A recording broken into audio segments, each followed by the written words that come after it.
नमस्कार. अडीचच्या बातमीपत्रात मी विनायक घोडे आपलं स्वागत करतो. सुरुवातीला एक नजर ठळक बातम्यांवर. संयुक्त अरब अमिरातीच्या उद्योगपतींना भारतात 3 महापद्म अमेरिकन डॉलरची गुंतवणूक करण्याचं मोदी यांचं निमंत्रण. निर्णय क्षमतेअभावी आजवर रखडलेल्या भारतातल्या प्रकल्पांना गती द्यायला सरकारचं प्राधान्य. नरेंद्र मोदी यांचं मजदरमध्ये सुतोवाच. सीमेवरची घुसखोरी रोखण्यासाठी सर्वतोपरी प्रयत्न केले जात असल्याचं संरक्षण मंत्री मनोहर पर्रिकर यांचं प्रतिपादन. मुंबई शेअर बाजारात आजही घसरण, निर्देशांक 28,000च्या खाली. मॅगी प्रकरणी नेस्ले कंपनीला ग्राहक आयोगाची नोटीस. आणि भ्रष्टाचाराचा आरोप असलेले राष्ट्रवादी काँग्रेसचे आमदार रमेश कदम यांना सीआयडीकडून आज पहाटे पुण्यात अटक. नमस्कार. आता बातम्या विस्तारानं पाहूयात. निर्णय क्षमतेअभावी आजवर रखडलेल्या प्रकल्पांना गती द्यायला सरकारचं प्राधान्य राहील असं प्रतिपादन पंतप्रधान नरेंद्र मोदी यांनी आज केलं. 2 दिवसांच्या संयुक्त अरब अमिरातीच्या दौऱ्यात मजदर शहरात ते आज उद्योगपतींशी बोलत होते. भारतात गुंतवणुकीच्या अपार संधी असल्याचं मोदी म्हणाले. या उद्योगपतींना भारतात सुमारे 3 महापद्म अमेरिकन डॉलर्सची गुंतवणूक करण्याचं निमंत्रणही मोदी यांनी यावेळी दिलं. पायाभूत सुविधा, ऊर्जा, मालमत्ता क्षेत्रात गुंतवणूक केल्यानं 21वे शतक हे आशियाचं शतक ठरू शकेल असं मोदी यांनी सांगितलं. साऱ्या जगाचं लक्ष आशियाकडे लागलंय. अशा प्रसंगी भारत आणि अमिरात परस्पर सहकार्यानं आशियाचा विकास घडवून आणू शकतात अशी आशा मोदी यांनी व्यक्त केली. पंतप्रधानांनी काल अबुधाबी इथल्या शेख झायद ग्रँड मशिदीला भेट दिली आणि तिथल्या नागरिकांशी संवाद साधला. जगातला सर्वात मोठ्या आणि एकतेचं प्रतीक असलेल्या या मशिदीत पंतप्रधानांनी सेल्फी काढला. त्यानंतर अबुधाबीमध्ये राहणाऱ्या अनेक कामगारांची पंतप्रधानांनी भेट घेतली आणि त्यांच्या समस्या जाणून घेतल्या. पंतप्रधान अमिरातीचे उपराष्ट्राध्यक्ष आणि दुबईचे राजे शेख मोहम्मद बिन रशीद अल मक्तूम आणि प्रिन्स झायद अल नाह्यान यांची आज भेट घेतील आणि त्यांच्याशी विविध मुद्द्यांवर चर्चा करतील. या भेटीत व्यापार, ऊर्जा, गुंतवणूक या विषयांवर प्रामुख्यानं चर्चा होईल. त्यानंतर जगातील सर्वात उंच इमारत बुर्ज खलिफालाही पंतप्रधान आज भेट देतील. मायदेशी परतण्याआधी पंतप्रधान तिथल्या एका क्रीडा संकुलात होणाऱ्या समारंभात 50,000 भारतीयांसमोर भाषण करणार आहेत.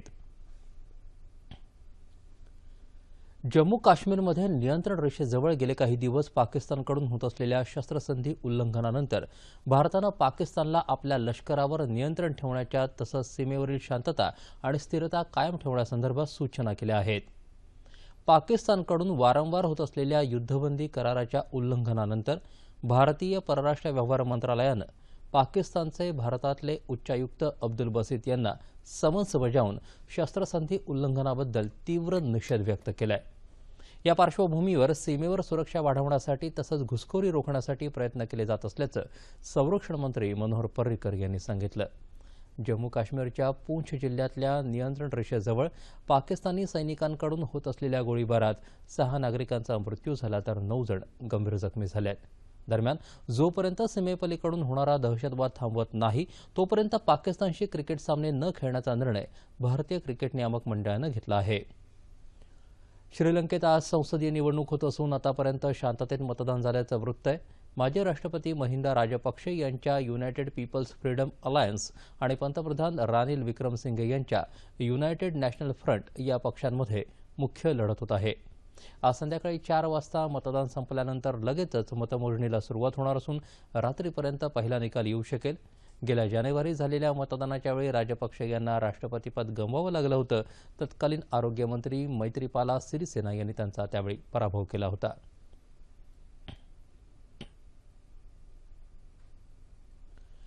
जागतिक बाजारात कच्च्या तेलाच्या किमतीनं गेल्या 6.5 वर्षातला नीचांक गाठलाय. अमेरिकेत होणारा कच्च्या तेलाचा पुरवठा वाढल्यामुळे आणि चीनच्या अर्थव्यवस्थेत आलेल्या मंदीमुळे तिथली मागणी घटल्यानं कच्च्या तेलाच्या किमतीतही घसरण झाली आहे. ब्रेंट क्रूड प्रतिबॅरल $48च्या आसपास असून चीनी चलन युआनचं झालेलं अवमूल्यन यामुळे तेलजन्य पदार्थांवर त्याचा दबाव कायम आहे. युआन चलनाचं अवमूल्यन हे वस्तूंवर परिणाम करणार आहे असं गोल्डमॅन सॅक्स या संस्थेनं म्हटलं आहे. तर कच्च्या तेलाच्या किमती प्रतिबॅरल $30पर्यंत खाली येतील असं AMZ बँकेनं म्हटलं आहे. अमेरिकेतल्या सर्वात मोठ्या पुरवठा करणाऱ्या ओक्लाहोमा केंद्रात कच्च्या तेलाचा साठा 13 लाख बॅरल इतका वाढलाय. त्यामुळे कच्च्या तेलाच्या किमतींवर याचा प्रभाव पडून दबाव वाढू शकतो. देशाच्या निर्यातीत सलग 8व्या महिन्यात घसरण झाल्याचा परिणाम आज शेअर बाजारावर दिसून आला.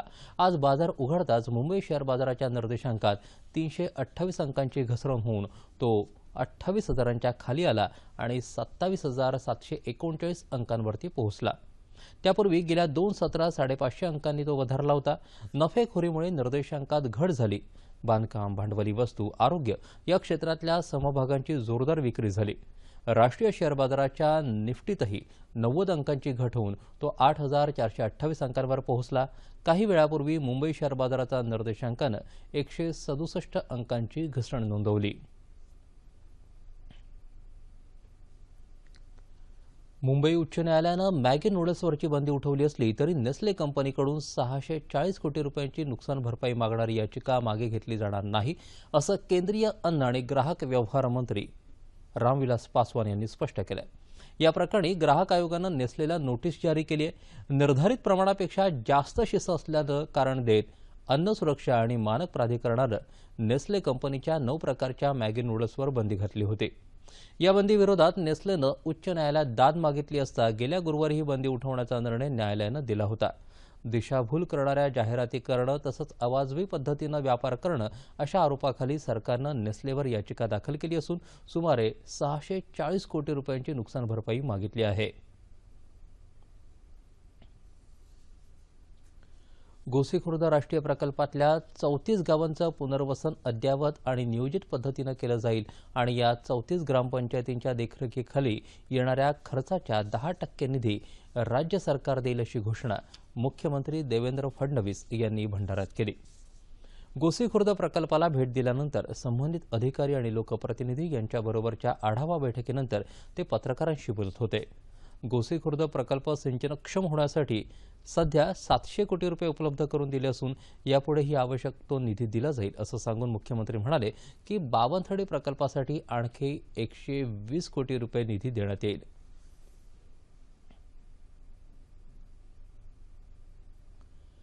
शिक्षण हे प्रगतीचं साधन आहे. जिथं जिथं शिक्षण संस्था उभ्या राहिल्या तिथं तिथं प्रगती झाली. म्हणूनच उत्तर महाराष्ट्रासाठी लवकरच स्वतंत्र कृषी विद्यापीठ सुरू केलं जाईल अशी घोषणा महसूल मंत्री एकनाथ खडसे यांनी भुसावळमध्ये केली. आपला परिवार सार्वजनिक वाचनालयातर्फे आयोजित उत्सव गुणवत्तेचा या कार्यक्रमात ते बोलत होते. या कार्यक्रमात 10वी, 12वी आणि इतर परीक्षांमध्ये यश संपादन केलेल्या विद्यार्थ्यांचा तसंच विविध क्षेत्रातल्या मान्यवरांचा सत्कार करण्यात आला. शेतकऱ्यांनाही 50% अनुदानानं दुधाळ जनावरं आणि चारा देण्याची योजना जिल्हा दूध संघ आणि जिल्हा मध्यवर्ती बँकेच्या सहकार्यानं सुरू केली जाईल असंही खडसे यांनी यावेळी स्पष्ट केलं.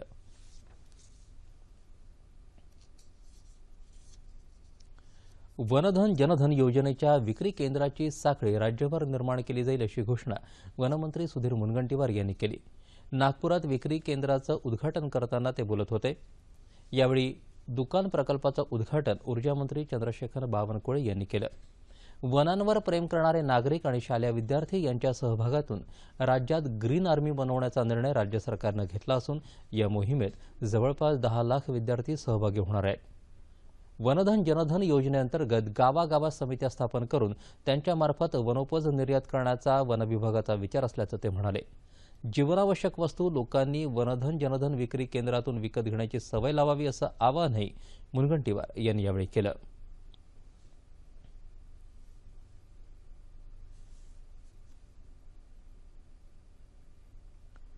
अण्णाभाऊ साठे महामंडळात झालेल्या आर्थिक घोटाळ्याप्रकरणी राष्ट्रवादी काँग्रेसचे आमदार रमेश कदम यांना अखेर आज सीआयडीनं अटक केली.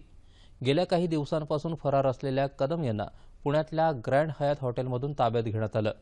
अण्णाभाऊ साठे महामंडळात कोट्यवधी रुपयांचा भ्रष्टाचार केल्याचा आरोप रमेश कदम यांच्यावरती असून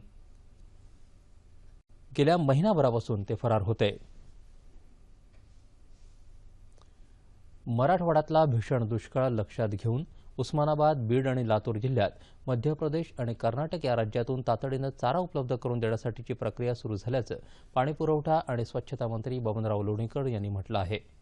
उस्मानाबादेत टंचाई आणि दुष्काळी परिस्थितीचा आढावा घेण्यासाठी आले असता ते पत्रकारांशी बोलत होते. उस्मानाबाद आणि लातूर जिल्ह्यांना रेल्वेनं पाणीपुरवठा केला जाईल, त्यासाठीची परवानगी लवकरच केंद्र सरकारकडून मिळेल असं ते म्हणाले. दुष्काळ ही सगळ्या राज्याची समस्या आहे, त्यामुळे त्यावरून क्षुद्र राजकारण कोणी करू नये असंही त्यांनी स्पष्ट केलं.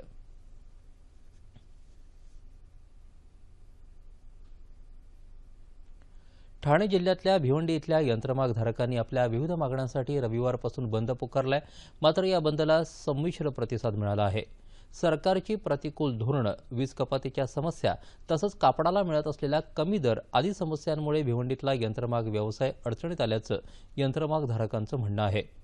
टोरंट वीज कंपनीच्या कारभाराला विरोध तसंच सुताचा काळा बाजार ही कारणंही या बंदमागे असल्याचं सांगण्यात येतं. या पार्श्वभूमीवर भिवंडी यंत्रमाग संघर्ष समितीनं किमान 15 दिवस यंत्रमाग बंद ठेवण्याचा निर्णय घेतलाय. परंतु या बंदला सर्वच यंत्रमागधारकांनी प्रतिसाद न दिल्यानं भिवंडीतील काही यंत्रमाग मात्र सुरू आहेत. एकीकडे केंद्र सरकार नव्या उद्योगांना प्रोत्साहन देत आहे, मात्र दुसरीकडे यंत्रमाग व्यवसायाकडे मात्र सरकारचं पूर्णपणे दुर्लक्ष झालं आहे. एकीकाळी मुंबईतून गिरण्या जशा हद्दपार झाल्या, त्याचप्रमाणे भिवंडीतील यंत्रमाग व्यवसायही संपुष्टात येईल अशी भीती यंत्रमाग व्यावसायिक व्यक्त करतायत. यंत्रमाग व्यावसायिकांसाठी अनुकूल धोरण आखून या व्यवसायाला सरकारनं अर्थसहाय्य करावं अशी अपेक्षाही त्यांनी व्यक्त केली आहे. हातावर पोट असलेले सुमारे 7 ते 8 लाख कामगार आणि मजूर यंत्रमाग व्यवसायावरती अवलंबून आहेत. या सर्वांना या बंदचा फटका बसणार आहे. 1 सप्टेंबरपासून यंत्रमाग पुन्हा सुरू करण्याचा निर्णय संघर्ष समितीनं घेतला आहे. स्वातंत्र्य दिनाच्या पार्श्वभूमीवर तरुणाईचं आणि देशाचं नातं तपासून बघण्याची हीच योग्य वेळ आहे. कसं असावं हे नातं, याबद्दलचा हा आढावा. तरुणांच्या ओठांवरच्या गाण्यांवरून त्या देशाचं भवितव्य ठरतं असं म्हटलं जातं. भारताबद्दल या वाक्याचा विचार करता जरा नकारात्मक चित्र दिसतं. आम्हाला या देशानं काय दिलं असा प्रश्न प्रत्येकाच्या तोंडी दिसतो. स्वतः पलीकडे फक्त सोशल नेटवर्किंगच्या जगात बुडलेल्या तरुणाईला समाजाचं आणि देशाचं खरं भान आहे. व्यवहारवादी बनलेल्या या तरुणांना जगभरच्या संधी खुणावत असतात. पैसा, संधी, प्रतिष्ठा, सुखसोयी अशा अनेक गोष्टींमागे धावणाऱ्या तरुणांमुळे देशाला मात्र ब्रेन ड्रेनला सामोरं जावं लागतं. राष्ट्रीय समस्यांबद्दल तरुणांची उदासीनता हीच एक मोठी समस्या असल्याचं समाजात बोललंही जात आहे. खरं तर वृद्धांच्या अनुभवाला तरुणांच्या शक्तीची जोड मिळाली तर मोठी ध्येय सहजच गाठता येतील. आजच्या तरुणांकडे अनेक गुण आहेत. तीक्ष्ण बुद्धी आहे, गगनभरारी घेण्याची क्षमता आहे, जिद्द आहे. पण तरीही देशविकासाचं, समाजोद्धाराचं स्वप्न आज किती जण जोपासतात? काय कारणं असतील ह्याची? पण दिशा मिळाली तर तरुण स्वच्या पलीकडे पाहू शकतात, जगू शकतात. अशी अपवादात्मक का होईना, पण समाजात उदाहरणं आहेत. या तरुणांकडे पाहूनच युवा पिढीला नवी दिशा मिळू शकते. कारण युवा शक्ती सशक्त आहे असं स्वामी विवेकानंदांनाही वाटायचं. ऊर्जा संपन्न असे 100 तरुण मला द्या, मी भारतात संपूर्ण परिवर्तन घडवून दाखवेन, हा दृढ विश्वास जागवणाऱ्या स्वामीजींच्या या देशाची जबाबदारी स्वतःहून घ्यायला तरुण कधी पुढाकार घेणार? मित्रहो, एकदा वळून पहा. देश तुमचीच वाट पाहतोय. स्मार्ट सिटी बनवताना नागरी सुविधांच्या विकासाकडे लक्ष केंद्रित करायला हवं असं माजी मुख्यमंत्री पृथ्वीराज चव्हाण यांनी पुण्यात सांगितलं. स्मार्ट सिटी काळाची गरज आणि आव्हानं या विषयावर विकास इंडिया संस्थेच्या वतीनं आयोजित चर्चासत्रात ते बोलत होते.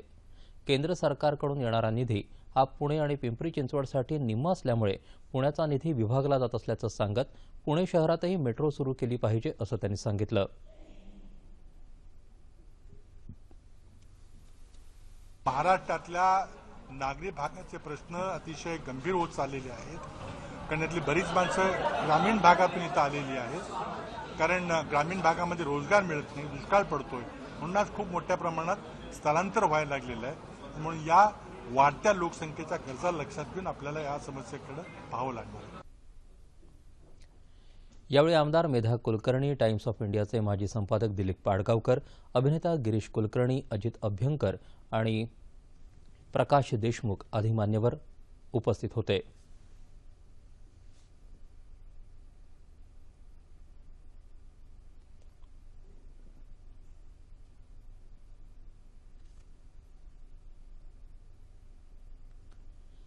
IPLच्या अहमदाबाद संघाची निविदा भरताना अनेक गैरव्यवहार झाले असून पंतप्रधान नरेंद्र मोदी त्यावेळी गुजरात क्रिकेट असोसिएशनचे अध्यक्ष होते. त्यामुळे या निविदेवर सही करणाऱ्यांचं नाव जाहीर करा अशी मागणी काँग्रेस नेते आणि माजी मुख्यमंत्री पृथ्वीराज चव्हाण यांनी केली. प्रदेश काँग्रेसचे सरचिटणीस संजय बालगुडे यांनी तयार केलेल्या फसवणुकीची वर्षपूर्ती या पुस्तिकेचं प्रकाशन पृथ्वीराज चव्हाण यांनी पुण्यात केलं, त्यावेळी ते बोलत होते. जीएसटी अर्थात वस्तू आणि सेवा कर विधेयकाला काँग्रेसनं विरोध केल्यामुळे देशाचा विकास खुंटल्याचा आरोप भाजपा करते. मात्र काँग्रेस सरकारनं आणलेल्या या विधेयकाला भाजपा नेत्यांनी 7 वर्ष विरोध केला, तेव्हा त्यांना देशाच्या विकासाची आठवण झाली नाही का, असा सवालही चव्हाण यांनी यावेळी विचारला. पंतप्रधान नरेंद्र मोदींनी आर्थिक सल्लागार मंडळ गुंडाळून ठेवल्याचा आरोप पृथ्वीराज चव्हाण यांनी केला. महाराष्ट्र भूषण पुरस्काराबद्दल पत्रकारांनी त्यांना विचारलं असता ते म्हणाले की हा सरकारचा अधिकार आहे, त्यामुळे त्यांनी यावर भाष्य करण्याचं टाळलं. परंतु पुरंदरे यांच्याबाबत वाद असून ते वादग्रस्त व्यक्तिमत्व आहे, अशी टिप्पणी त्यांनी केली. कृषी क्षेत्रात उद्योग करणाऱ्यांसाठी सिंधुदुर्गमध्ये काल सुवर्ण कोकण संस्थेनं प्रशिक्षण शिबिर आयोजित केलं होतं.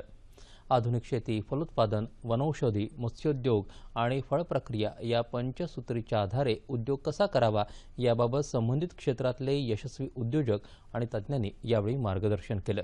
या शिबिरातून राज्यभरातून कृषी क्षेत्रात उद्योग निर्माण करू इच्छिणारे सहभागी झाले होते.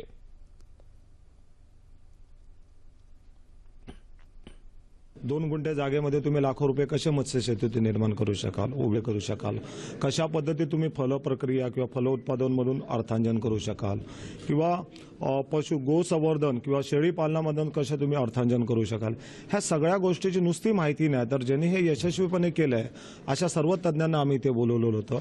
आणि सगळ्यात आनंदाची गोष्ट ही होती की ह्या कार्यशाळेला सिंधुदुर्गासोबत संपूर्ण महाराष्ट्रभरातून जवळजवळ हजारो लोक आले होते. आणि कार्यक्रमाचा उद्देश आहे की प्रत्येक घरामध्ये एक श्रीमंत उद्योजक उभा करावा. शेतकऱ्यांनी पारंपरिक शेतीऐवजी आधुनिक शेती करावी असं आवाहन खासदार शरद बनसोडे यांनी केलं.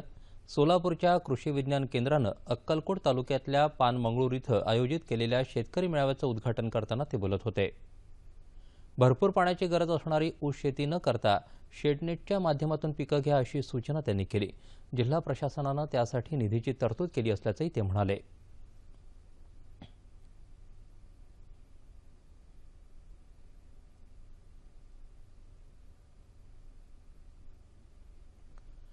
राज्याचे दिवंगत माजी उपमुख्यमंत्री आर पाटील यांच्या जयंतीनिमित्त सांगली जिल्ह्यात आरोग्य तपासणी मेळावा आणि व्यसनमुक्ती रॅली आयोजित केली होती. कवठे महांकाळ इथं आरोग्य शिबिराचं उद्घाटन आमदार सुमन पाटील यांनी तर तासगाव इथल्या व्यसनमुक्ती रॅलीची सुरुवात खासदार सुप्रिया सुळे यांनी केली.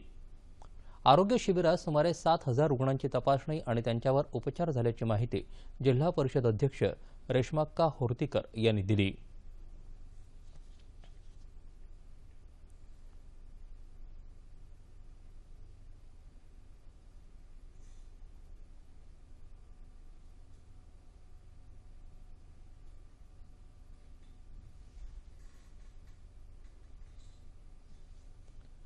सिंहस्थ कुंभमेळ्यासाठी आलेल्या नागासाधू आणि विविध आखाड्यातल्या महंतांचं स्वागत करण्यासाठी पंचायती आखाडा श्री निरंजन यांनी त्र्यंबकेश्वर इथं मोठ्या मिरवणुकीचं आयोजन केलं.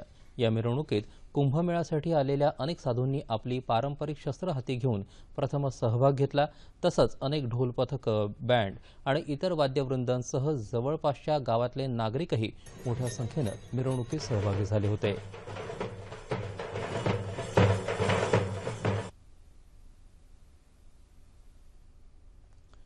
जागतिकीकरणामुळे स्वातंत्र्य, समता आणि बंधुता या मूल्यांपासून समाज दूर चालला असून समाज संघटित करणाऱ्या साहित्यिकांची आणि साहित्याची खरी गरज आहे असं मत ज्येष्ठ साहित्यिक फादर फ्रान्सिस दिब्रिटो यांनी व्यक्त केलं.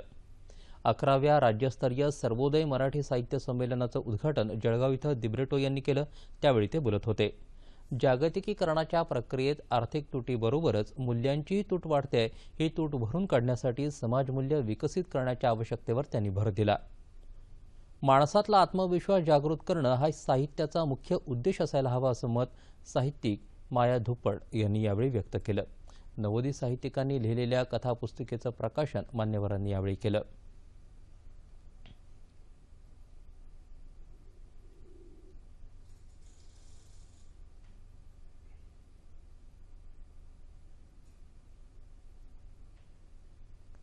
पहिल्या श्रावणी सोमवार निमित्तानं त्र्यंबकेश्वर इथं भाविकांची मोठी गर्दी उसळली आहे.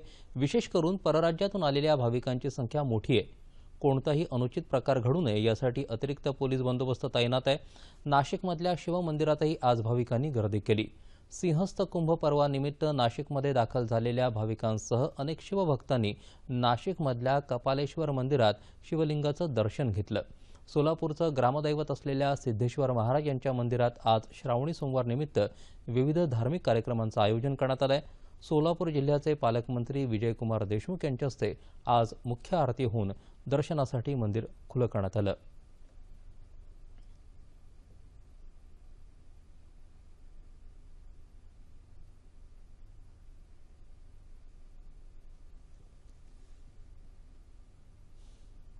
माजी खासदार चित्रलेखाराजे भोसले यांच्या पार्थिवावर नागपूर इथल्या राणी काशीबाई घाट इथं आज अंत्यसंस्कार करण्यात आले. नागपूरचे माजी खासदार विलास मुत्तेमवार, माजी खासदार बनवारीलाल पुरोहित, माजी मंत्री डॉक्टर नितीन राऊत यांच्यासह अनेक मान्यवरांनी पार्थिवाचं अंत्यदर्शन घेतलं. चित्रलेखाराजे भोसले यांचं काल नागपूरमध्ये दीर्घ आजारानं निधन झालं. त्या 74 वर्षांच्या होत्या. रामटेक लोकसभा मतदारसंघाचं त्यांनी प्रतिनिधित्व केलं होतं. नागपूरकरांना दुःख झालं, सर्व त्यांच्या आप्त परिवाराला दुःख झालं. मी माझ्या परिवारातर्फे, काँग्रेस पक्षातर्फे आणि भूतपूर्व संसद समितीचा सेक्रेटरी या नात्याने त्यांना मी माझी आणि मराठा लान्सरतर्फे त्यांना मी माझी विनम्र आदरांजली अर्पण करतो.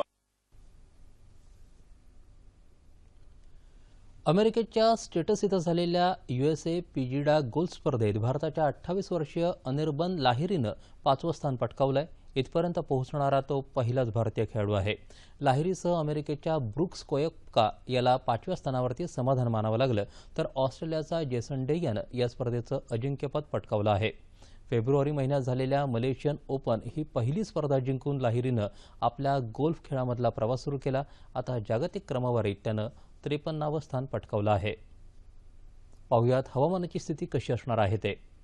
येत्या 24 तासात कोकणात काही ठिकाणी तर मध्य महाराष्ट्र, मराठवाडा आणि विदर्भात तुरळक ठिकाणी पाऊस पडण्याची शक्यता हवामान विभागानं वर्तवली आहे. हवामानानंतर पाहुयात आता ठळक बातम्या पुन्हा एकदा. संयुक्त अरब अमिरातीच्या उद्योगपतींना भारतात 3 महापद्म अमेरिकन डॉलरची गुंतवणूक करण्याचं मोदी यांचं निमंत्रण. निर्णय क्षमतेअभावी आजवर रखडलेल्या भारतातल्या प्रकल्पांना गती द्यायला सरकारचं प्राधान्य, नरेंद्र मोदी यांचं मसदरमध्ये सुतोवाच. सीमेवरची घुसखोरी रोखण्यासाठी सर्वतोपरी प्रयत्न केले जात असल्याचं संरक्षण मंत्री मनोहर पर्रिकर यांचं प्रतिपादन. मुंबई शेअर बाजारात आजही घसरण, निर्देशांक 28,000च्या खाली.